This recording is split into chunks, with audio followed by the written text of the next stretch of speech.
गुरु का भी एक स्थान होता है जो अंधकार से हमको प्रकाश की ओर ले जाता है, अज्ञान से ज्ञान की ओर ले जाता है, दुख से सुख की ओर ले जाता है, जो हमारे मैल को धोता है, धोबी का काम करता है, मेरे मन के मैल को धुलकर साफ कर देता है, उसी का नाम तो गुरु होता है, उसी का नाम गुरु है।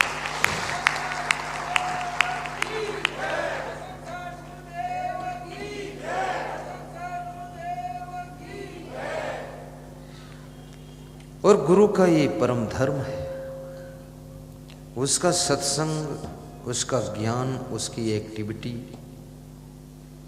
आपके जीवन के कोने कोने को शुद्ध करती रहे, ये गुरु का कर्तव्य होता है।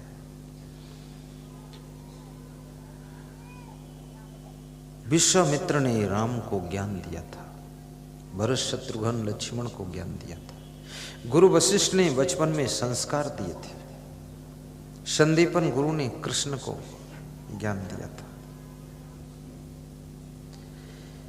श्री राम जी का जीवन कहता है कि मुझ जैसे भगवान को भी गुरु की शरण की आवश्यकता है। हे साधारण इंसान, तू अहंकार मत कर, तू भी कोई महान गुरु की शरण में जा और उनके चरणों को छू और अपने पाप ताप संताप त्रय ताप को काट और जिंदगी को धन्य बना ले।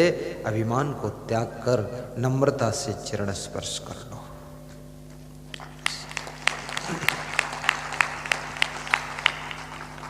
और ये भी कहते हैं, धर्म कहता है कि अगर गुरु रोज नहीं मिलते तो अपने माता पिता में गुरु के स्वरूप का दर्शन करके उनको प्रणाम कीजिए, बड़े भाई में गुरु के रूप को देखकर प्रणाम कीजिए। ये जीवन बड़ा विचित्र है। जवानी के जोश और तूफान से बचाने वाला गुरु है, लेकिन याद रखना, मैं उस गुरु की बात करता हूं जो गुरु है, केवल जो नाम का गुरु है, काम का गुरु नहीं। उस गुरु की बात मैं नहीं करता, क्योंकि गुरु का मजा लेने के लिए बहुत लोग, ढोंगी लोग भी गुरु बन लेते हैं कि गुरु बनने में थोड़ा अच्छा लगेगा। गुरु बनना, ये गुरु तो जन्मजात अवतार लेता है गुरु के योग्य। गुरु में वैराग्य होना चाहिए, गुरु का मन कहीं भी आकर्षित ना हो, वो गुरु है। गुरु वह है जिसका चित्त निर्मल है, गुरु वह है जिसका अखंड ब्रह्मचर्य का व्रत है, गुरु वह है जिसकी आंख नियंत्रण में है, गुरु वह है जिसके कान वश में है, गुरु वह है जिसकी जीवा कंट्रोल में है, गुरु वह है जिसका जीवन पवित्र है, गंगा जमुना सरस्वती का संगम है, जिसके चरणों का सानिध्य, उसको गुरु कहा जाता है। काशी क्षेत्रम निवासश्च जाह्नवी चरणोदकम। स्कंद पुराण में शिव जी पार्वती से कहते हैं, जहां गुरु रहता है वो स्थान काशी जैसा पवित्र तीर्थ हो जाता है, और उनका चरणोदक चरणामृत उनका गंगा जल के समान होता है। जाह्नवी माने गंगा होता है। इसलिए कहते हैं, कुछ लोग गंगा जल ला करके गुरु के चरण पखारते हैं, तब तो डबल प्रभाव हो गए। गंगा जल तो ऐसे ही बहुत पवित्र माना जाता, और फिर गुरु के चरणों का जल उसमें मिक्स हो गया, गंगा जल से चरण पखार दिया। अभी मेरा एक भक्त है डॉक्टर मेघ जी भाई, सूरत में रहते, वे कह रहे थे कुछ दिनों के बाद आपको गंगोत्री का जल ही पिलाऊंगा।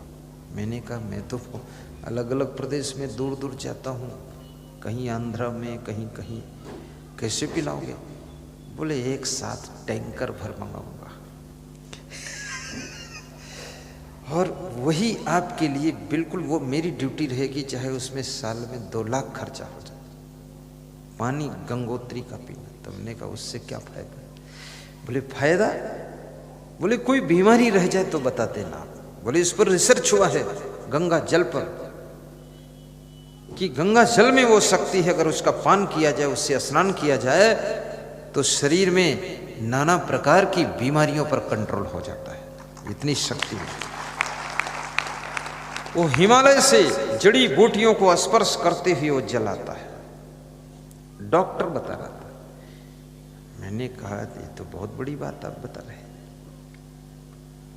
लेकिन जगत गुरु शंकराचार्य स्वामी स्वरूपानंद महाराज छत्तीसगढ़ राजिम कुंभ में प्रवचन में संदेश दे रहे थे कि गंगा जी को तुम सब लोग मानते हो और गंगा जी के पास में बैठते हो, आरती भी करते हो, लेकिन पानी ये मिनरल वाटर बोतल का क्यों पीते हो? तो उन्होंने बड़ी मजेदार बात कही। उन्होंने कहा गंगा जल इतना गंदा दिखता है कि तुम्हारे पीने की हिम्मत ही नहीं, इसलिए बोतल का मिनरल वाटर पीते हो। तो बोले गंदा इसको किसने किया है? आप लोगों ने ही तो किया है।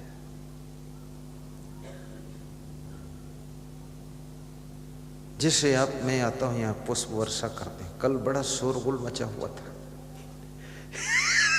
आज तो लोग सावधान हो गए, समझ गए, क्योंकि कोई मेरे ऊपर फूल फेंक रहा है, कोई और मुट्ठा भर के डाल रहा है, और कोई साइड में फेंक रहा, कोई पीछे से फेंक रहा है, कोई आगे डाल रहा, कोई हमें ढकेल रहा है, कोई देखता ही नहीं है, वो चरण ढूंढ रहा है, हमारे हाथ को ढकेल रहा है।